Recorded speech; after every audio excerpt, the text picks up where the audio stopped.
Legislative IQ.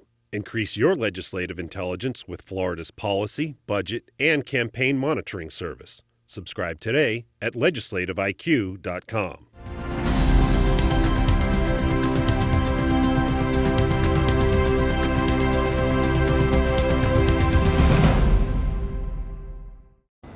With hurricane season a little more than a month away, Florida has big insurance decisions to make. Florida's governor and cabinet are in the middle of a search for a new insurance commissioner, something causing concern heading into storm season. We should all have a comfort level that as we move into hurricane season, we have a commissioner that's fully focused, fully engaged, and in full time. But a hurricane drought has put the state in a good position to handle a potential big storm. The state's catastrophe fund, which provides relief after big storms, is in one of the healthiest positions it's ever been in. We've been fortunate. The wind has not blown, and we haven't had a major landfalling storm in a decade.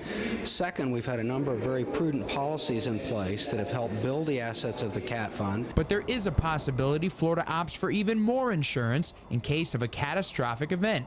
The idea is being tossed around to spend nearly $70 million on reinsurance, which would get an additional $1 billion of coverage for Florida.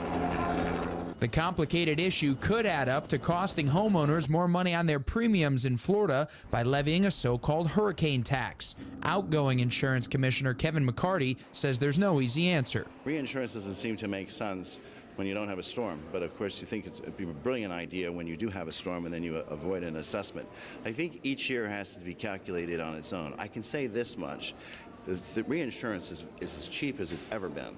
I mean, I have never seen reinsurance as cheap as it is right now. The decision is expected to be made at next month's cabinet meeting. Reporting in Tallahassee, I'm Matt Gelka.